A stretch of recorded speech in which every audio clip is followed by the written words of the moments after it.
throughout the show we call What's on Your Mind. Thomas is next, however, on What's on Your Mind. Tell us what you're thinking today, Thomas.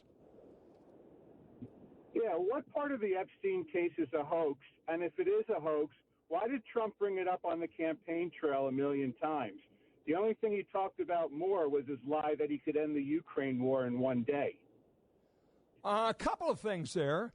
First of all, I don't know how close you're following all this, folks, but the Epstein victims were in a Florida court yesterday, and a lot of things maybe that Thomas believes and others believe have been repudiated by the victims. Here's an example of what I'm talking about. Listen. The only thing that I can say about President Trump is that he is the only person who, in 2009, when I served a lot of subpoenas on a lot of people, or at least gave notice to some pretty connected people that I wanted to talk to them, he is the only person who picked up the phone and said, let's just talk. I'll give you as much time as you want. I'll tell you what you need to know, and was very helpful in the information that he gave, and gave no indication whatsoever that he was involved in anything untoward whatsoever. But interesting. So Thomas, so which part is the hoax? Well, again, I was just going to say your allegation that somehow he believes it's a hoax and it's not there. I think what he's saying, and you can follow Dan Bongino on social media to kind of read between the lines a little bit on what they're saying. I believe that, number one, Trump during the campaign said we're going to get to the bottom of this. That's what he promised. I've not heard him say it's a hoax. I've heard him say you're paying too much attention to it, media. You idiot. Excuse me? Stupid. What did he say yesterday? I don't know. What did he say yesterday? Yeah. It's a hoax. And by the way, Thomas, in front of all the media. Yeah, I didn't hear that yesterday, but I'll take your word for it. I missed that too. Yeah, and again, let me unpack it for you and go back to Don Bongino. And by the way, Thomas, have I called you an idiot? Are you able Nobody protects pedophiles. Are you able to engage in a civil conversation, or are you just kind of a bomb throwing kind of guy? You want to have a reasonable conversation here, or you want to call each other idiots? It's not that often I speak to someone defending pedophilia, so I'm not used to it. Yeah, but where have I ever defended pedophilia? It's such a ridiculous assertion. So you're saying Trump's a pedophile right now? What you're doing? No, what I'm doing is talking to playing for you a lawyer that represented victims, saying something opposite of you. So I'm going to trust him over you, Mr. Idiot Bomb Thrower. Okay? Second of all, I didn't hear what he said yesterday, but I'll go back to my point. Listen to Dan Bongino when he talks about seeing things he'll never unsee, and that we ought to let me finish.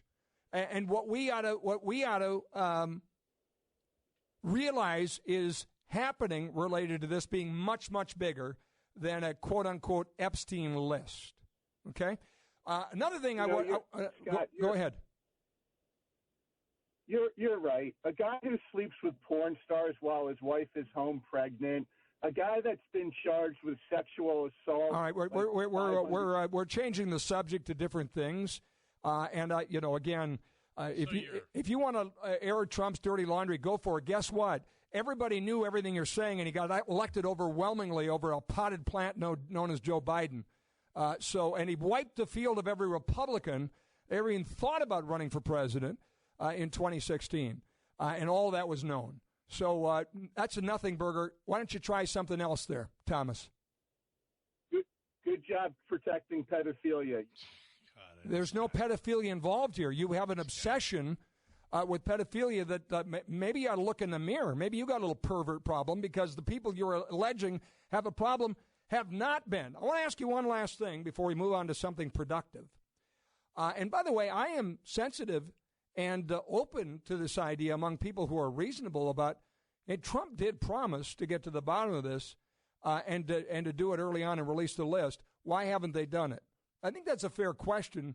I would argue, based on what we know, that there's something bigger here, number one. And number two, he hasn't said they're not going to release it.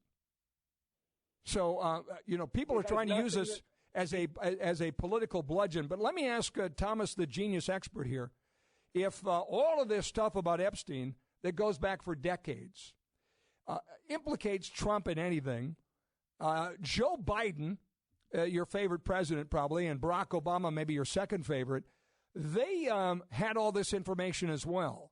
And I don't think there's anybody they hated more or wanted to prevent from being in office based on, by the way, real criminal acts that'll come out, Obama forward. They hated the guy. They wanted him defeated at everything, so much so they lied about intelligence and twisted it to try and put Trump through the grinder. Why wouldn't they have put out everything about Trump already, Thomas? I'm a Republican. I didn't support good one. Biden Good one. And Obama. Pull this leg and it plays jingle bells. Answer my question. Why wouldn't they have put it out? I know if you're not in the cult, you're a Democrat. I get it. Answer the question, Thomas. Answer it. Are you capable? Come on. Why didn't they put it out? Because the DOJ had it, and the presidency and the DOJ, there's a wall of separation between the two. Good one. Ask Eric Holder what degree of separation there was. Ask Bill Clinton what degree of separation there was. Nice try. Oh, my gosh. That guy is so fun to play cat and mouse with, I can't even begin to tell you. But he's a Republican, Kev. Yeah, he's a Republican. Yeah, I'm so tired of all that. It's just you want to believe that Donald Trump is many things. The Stormy Daniels thing, absolutely. He's Donald Trump, most famous guy on the planet.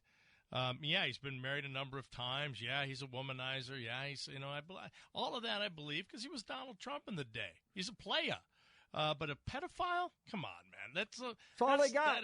That's all they got. They are sad. That's just sad, pathetic, and that's certainly not true. They are diagnosable with a mental illness called Trump derangement syndrome. It is truly diagnosable. It's gotta be. Yeah, and I hope they don't change a thing because they're not electing anybody. One other thing I'll say, this is going to sound a little preachy. I don't mean it to be. I just mean it to be something for you to think about. If someone does some really bad things, an affair, whatever, the quote-unquote locker room talk, whatever, are they irredeemable? Absolutely not. Are they ever, persona non grata, written off forever? Absolutely, yes. Absolutely. We're all sinners. Yeah. And I do believe people can go down a path that they then redeem themselves for. And look at Donald Trump's family. Look at his benevolence. Look at how he treats people one-on-one and tell me this guy isn't a very different human being than some of those things. But that doesn't matter to some of these godless, Trump-hating, just obsessed people. I'd rather talk about lasagna because it's for lunch today at the Cheyenne, West Fargo location, 8